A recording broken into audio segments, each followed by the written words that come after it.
You are the master of your fate. Let's begin. You buy the toys, you pay the bills, but when they look at you, their eyes say, "Are you really here?" This isn't about money. It's not about time. It's about the silent ache in your child's heart when you're physically present but mentally gone.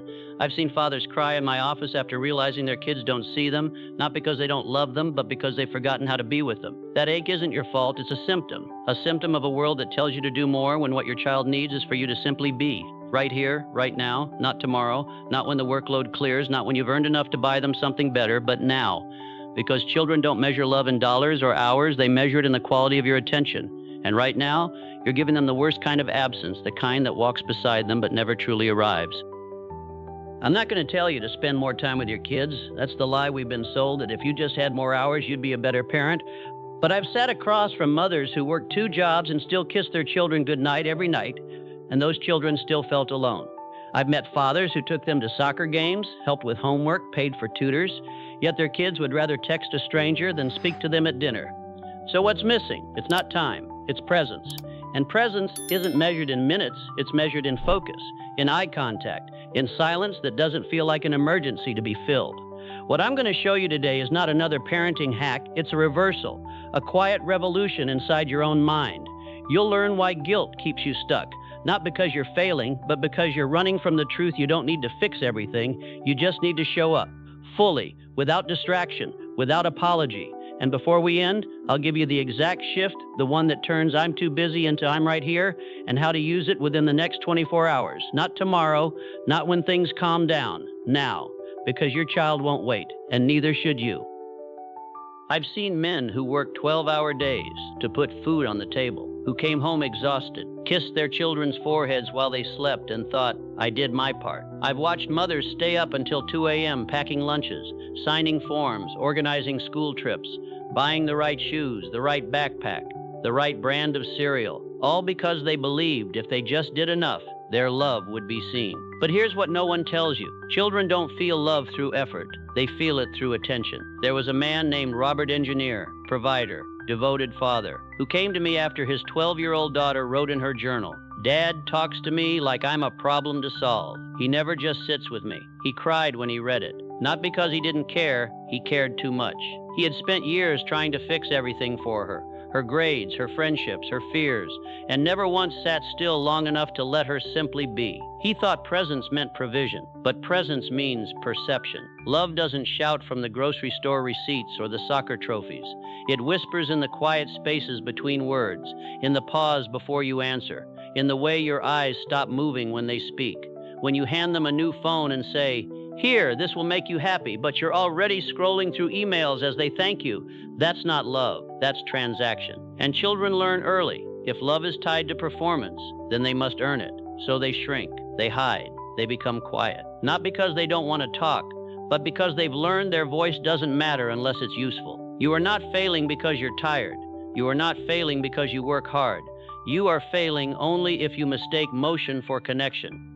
Effort without attention is noise, and noise doesn't comfort a child. It overwhelms them. Ask yourself this: when was the last time you stopped everything? Not because they asked, not because it was convenient, but because you chose to. Just to look at them, to see them, not as your project, not as your responsibility, but as a soul who looks at you and wonders if you really see them. That's where love lives, not in what you do, but in how you show up when you're done doing.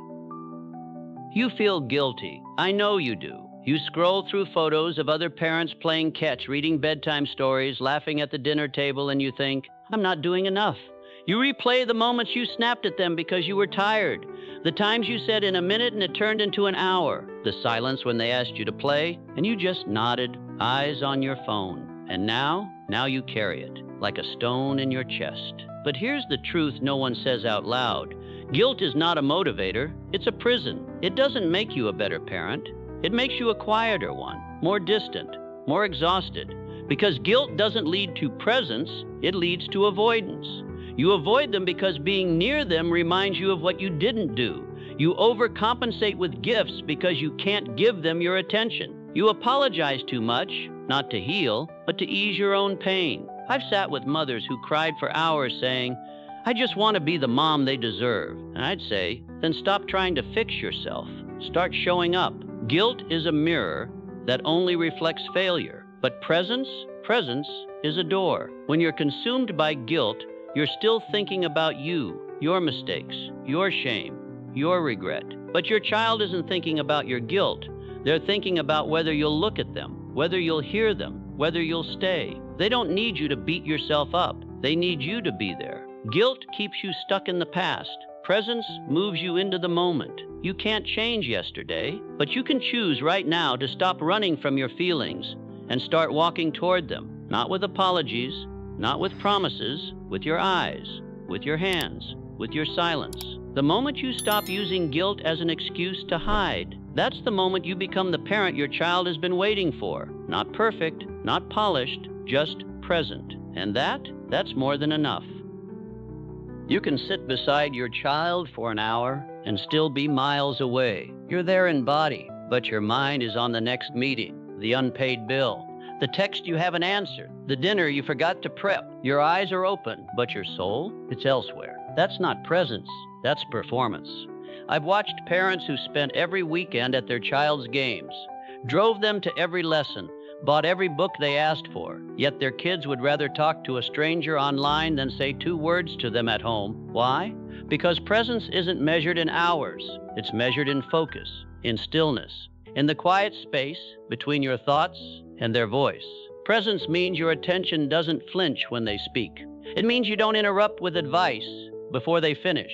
It means you don't glance at your phone while they tell you about the dream they had, or the fight they had at school, or the way their stomach felt funny today. Children don't need more of your time. They need all of your mind. Think of it this way. If you were drowning and someone stood on the shore shouting, "I care about you," but never jumped in, would that help? No, they'd drown anyway.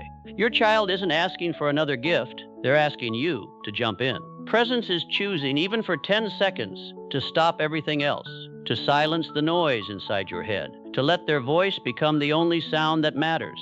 And here's the hardest part. You don't have to be perfect to be present. You just have to be real. You can be tired. You can be overwhelmed. You can feel like you're falling apart. But if you look at them, truly look, and say, "Tell me," then you've given them something no amount of money, no number of hours, no perfectly planned outing ever could. Because presence isn't about doing more. It's about being here, even when it costs you something. And that's the only kind of love that lasts.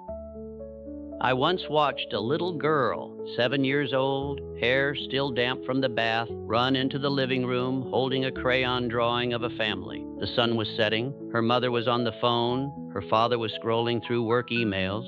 She held up the paper, smiled wide. "Look what I made." Her mother nodded without looking up. "Nice, sweetheart." Her father didn't even pause his thumb. The girl stood there for 11 seconds.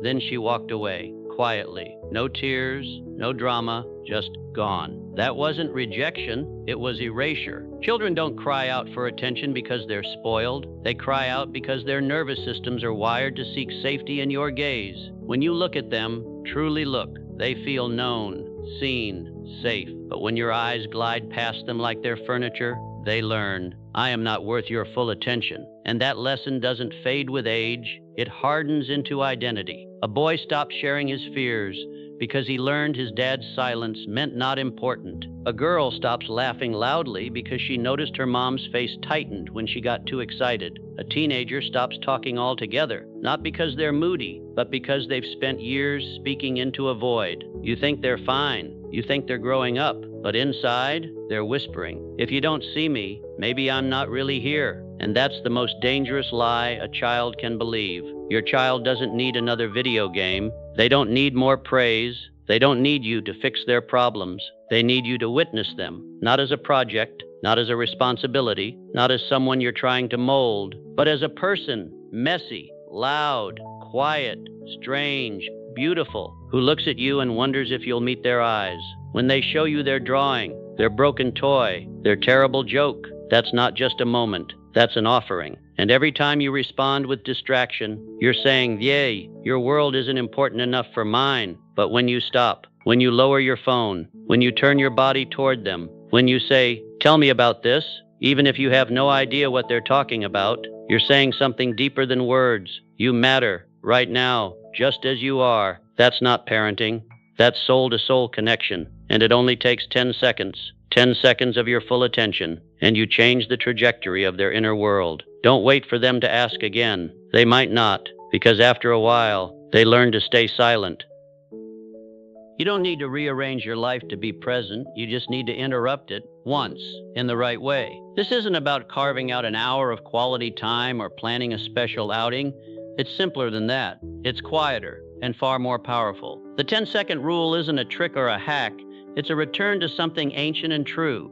Human connection begins when you stop doing and start being. When your child comes to you with something, a drawing, a story, a question, even just a sigh, your instinct is often to respond quickly, to acknowledge and move on. But real presence doesn't rush. It waits. It holds space. So here's what you do. The moment they say, "Look at this," or "Can I tell you something?" Pause everything. Not for 5 seconds, not until you finish your thought, not while you're still typing that email. Stop. Put down the phone. Close the laptop. Turn your body toward them. Make eye contact, not because you're supposed to, but because you choose to. Then wait. Just breathe. Let the silence settle between you. Don't rush to fix it, to praise it, to correct it, or to redirect it. Let them speak without fear of interruption. If they say, "I made a spaceship," don't say, "That's amazing." Not yet. Say nothing. Just look at it. Really look. Let them see that you're not just seeing the object, you're seeing them. And then, when they're ready, ask, "Tell me more." Not "How did you make it?" or "What's it supposed to do?" Just "Tell me more." That simple phrase carries no agenda, no expectation. It says, "I'm here for you, not for the result." You'd be amazed how many children freeze after years of being asked questions designed to extract information rather than invite intimacy. They've learned to perform, but when you give them silence instead of evaluation, they begin to unfold. I've seen boys who hadn't spoken in days open up about their fears of school after one 10-second moment where their father didn't offer advice.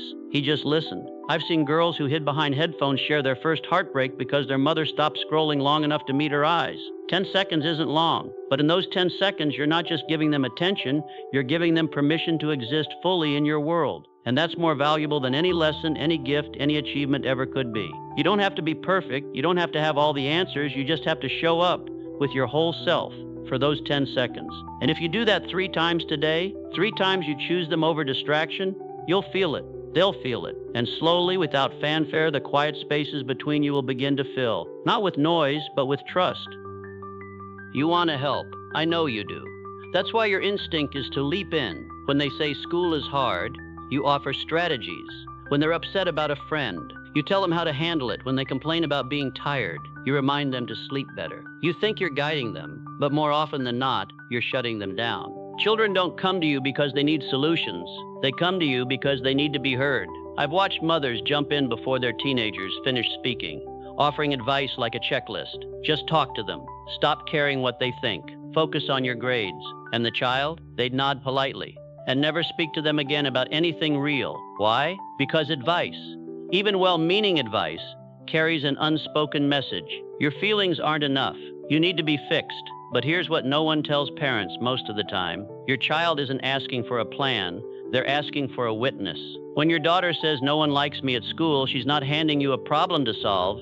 She's handing you her heart and hoping you'll hold it without trying to change it. When your son says, "I hate math," he's not inviting you to tutor him. He's inviting you to sit with his frustration, his fear, his sense of inadequacy. And if you respond with solutions too quickly, you teach him that his emotions are inconvenient, that his pain needs fixing, not feeling. The truth is, most children already know what they should do. They just don't feel safe enough to do it until someone makes space for them to feel first. So instead of jumping in with answers, try this. Let silence live between their words and yours. Let them finish.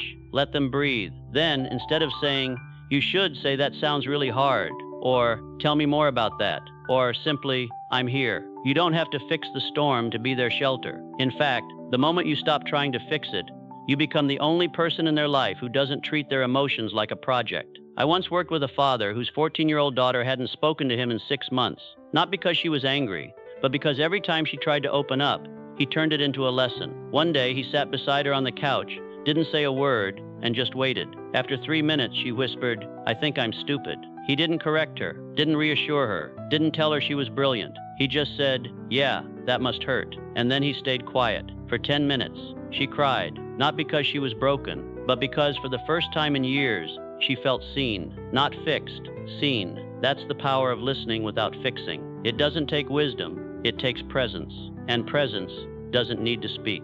Sometimes the most powerful thing you can give your child isn't advice, it's your silence.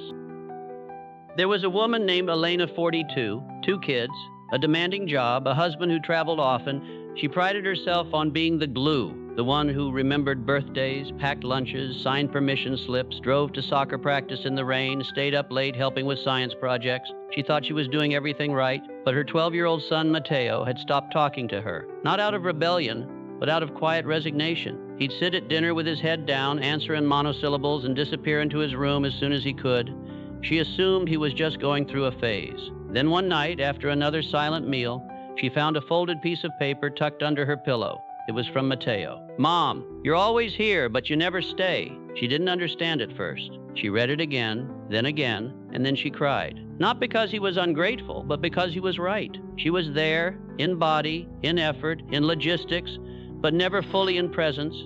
She'd ask him how school was while scrolling through emails. She'd hug him goodnight while thinking about tomorrow's deadline. She'd say, "I love you," but her eyes were already halfway to the next task. The next morning, she didn't fix anything. She didn't apologize. She didn't promise to change. Instead, when Mateo walked into the kitchen holding a crumpled drawing of a dinosaur wearing sunglasses, she did something new. She stopped what she was doing, put the coffee mug down, sat on the floor beside him, looked at the picture, didn't say wow or "that's awesome," just looked for a full 10 seconds.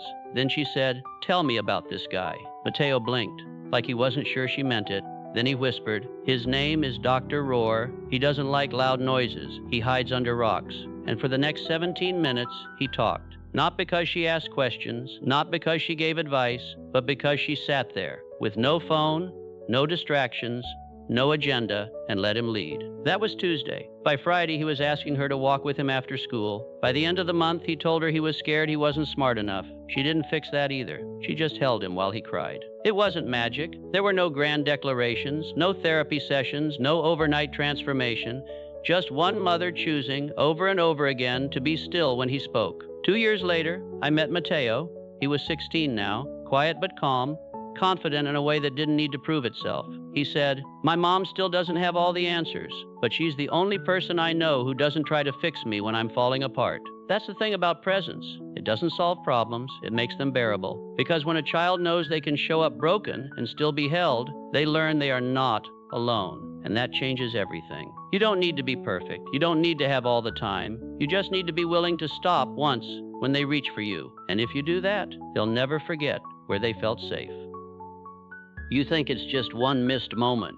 One time you didn't look up when they called your name. One evening you were too tired to listen. One afternoon you brushed off their excitement with a distracted nod. You tell yourself, "It's fine, they'll understand." But children don't understand like adults do. They don't have the language to frame neglect as temporary. They feel it as abandonment. Not in the dramatic sense, but in the quiet, soul-deep way that says, "I am not worth your full attention." And over time, that message doesn't fade, it hardens. A boy who learns his father only responds when he's performing, when he gets good grades or wins a game, begins to believe his worth is conditional. He stops sharing his failures, stops asking for help, stops being himself.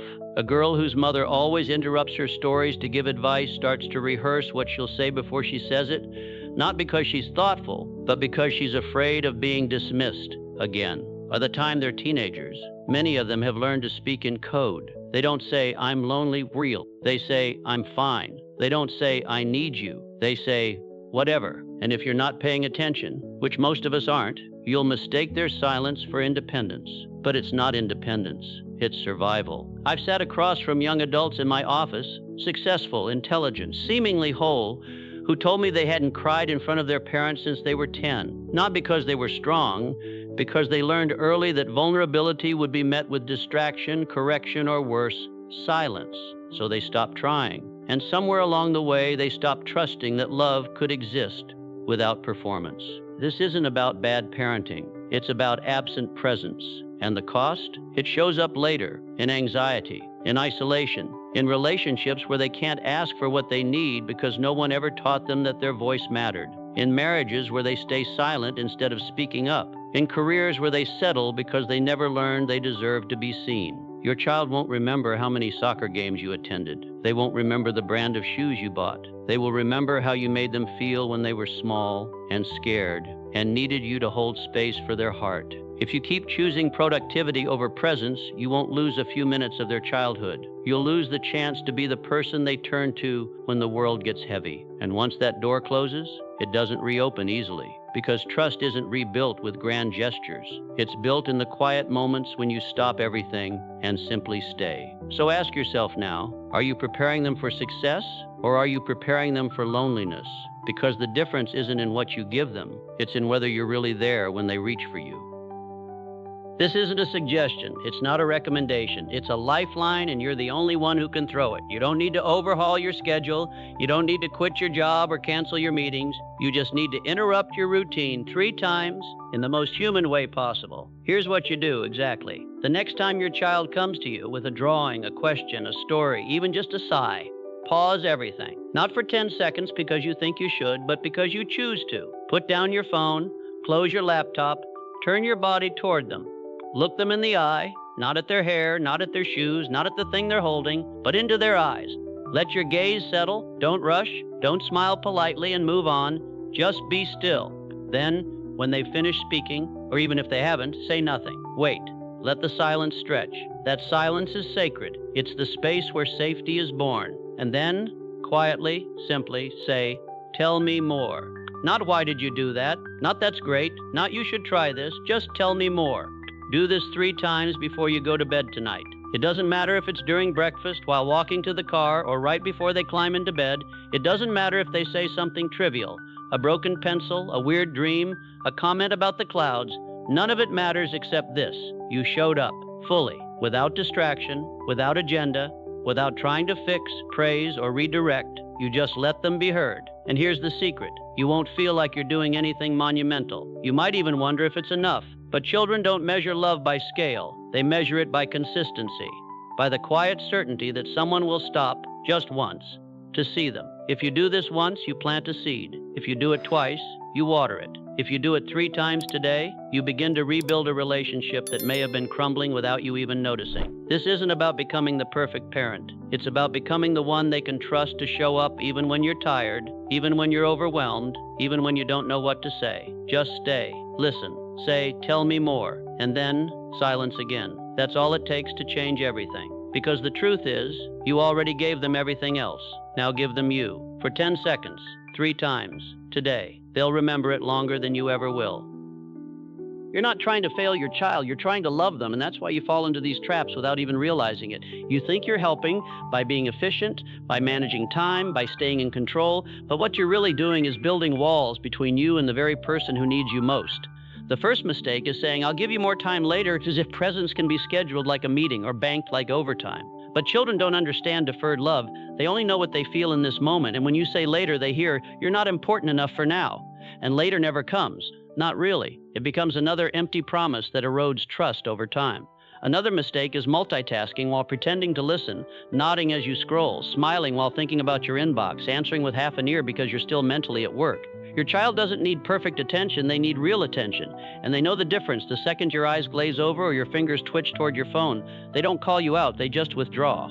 The third mistake is turning every moment into a teaching opportunity. You hear them say, "I hate math," and instantly your mind races to solutions, tutoring, practice sheets, motivational talks.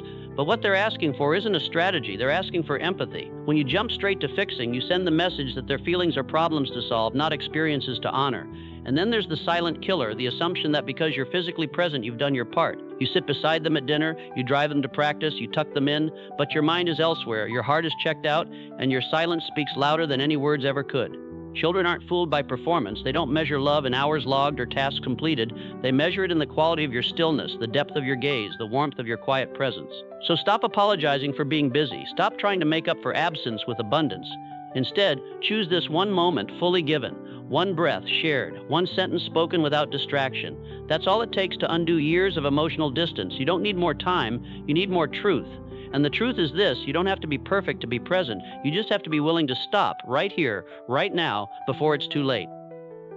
When you give your child your full attention, even for just 10 seconds, you're not simply comforting them in that moment. You're rewiring how they understand love, safety, and connection for the rest of their life. That quiet pause, that eye contact, that simple phrase, "tell me more," becomes a blueprint they carry into every relationship they'll ever have. They learn, deep in their bones, that being heard is possible, that someone can sit with them in their fear without trying to fix it, that vulnerability doesn't lead to rejection, it leads to belonging. And because of that, they begin to show up differently with their friends, with teachers, with future partners, with their own children someday. I've seen the ripple play out in ways no one could predict. A boy who once shut down at school became the one his classmates confided in because he listened like no one else did. A girl who learned to speak her truth at home grew into a woman who led teams not by commanding, but by creating space for others to be heard. A man who remembered his father finally looking up from his phone to say, "Tell me about your day," became a counselor, not because he studied psychology, but because he knew what it felt like to be truly seen. Presence isn't just parenting, it's legacy. It's the quiet inheritance you leave behind when words fail and actions speak louder than any sermon or lecture ever could. You won't see the full impact today. You might not even see it next year. But years from now, when your child stands at their own child's bedside holding back tears and whispering, "Tell me more," you'll be there in that moment, not in flesh, but in spirit. Because the way you showed up taught them how to show up for others. That's the kind of change that doesn't make headlines, it doesn't get praised on social media, it doesn't come with applause, but it echoes through generations. In the way someone breathes before answering a hard question, in the way they wait instead of interrupt, in the way they choose presence over perfection, and in doing so heal wounds they never even knew they carried. Your child doesn't need you to be extraordinary, they need you to be real. And in choosing to be present, not perfect, you become the most extraordinary thing they'll ever know.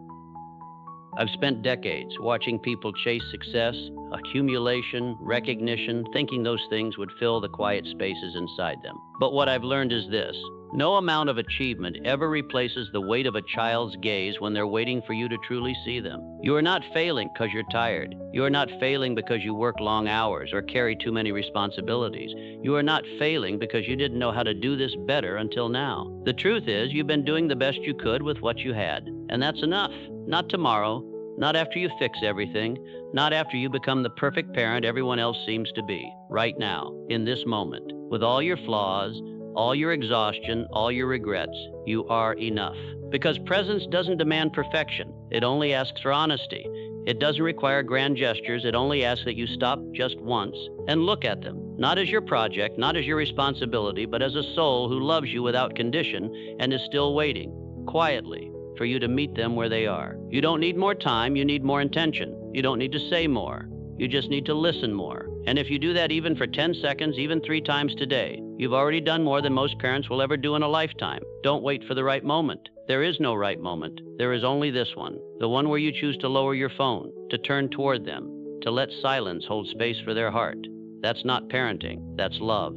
Raw, real, unfiltered, and it's the only thing that lasts. So go now, not to fix anything, not to change anything, but simply to be there, for them, for yourself, for the quiet, sacred bond that no job, no bill, no schedule can ever replace. You are enough. They know it. And now, it's time you believe it too. This isn't about becoming a different parent, it's about remembering who you already are, the one who loves deeply, even when you don't know how to show it. What you've learned here isn't theory, it's practice. And practice only matters when it becomes action. So here's what you carry forward, clear and uncluttered. First, presence is not measured in time, it's measured in attention. You can sit beside your child for hours and still be miles away, or you can give them 10 seconds of your full self and change their world forever. Second, guilt is not your guide. It doesn't repair connection, it distances you from it. Let go of the past. Stop apologizing for being human. Start showing up as you are. Third, the most powerful phrase in parenting isn't "I love you," it's "tell me more." Those 3 words create space where healing begins because they say, "You are safe here." Now, here is your assignment, simple, specific, non-negotiable. Within the next 24 hours, when your child comes to you with a drawing, a question, a story, even a sigh, stop everything. Put down your phone. Close your laptop. Turn your body toward them. Make eye contact. Wait. Let the silence settle. Then say, "Tell me more." Do this exactly 3 times. No exceptions, no justifying, no waiting for a better moment. Just do it 3 times. Today. And tonight, before you sleep, sit quietly for 1 minute. Ask yourself this: what did my child need from me today that I didn't give? Don't overthink it. Listen to the quiet answer that rises not from your mind, but from your heart. Then make a silent promise. Tomorrow, you'll give it. This isn't about perfection, it's about pattern. One moment of presence creates a new rhythm. 3 moments rewire a relationship. And if you keep doing this, you won't just be a better parent. You'll become the person your child has always needed you to be. Not because you have all the answers, but because you finally learned how to listen. The world will forget your achievements, your job title, your accomplishments. But your child will never forget the way you looked at them when they needed you most. So look now. Listen now. Be here now. That's all it takes. Remember, your success begins the moment you decide to act.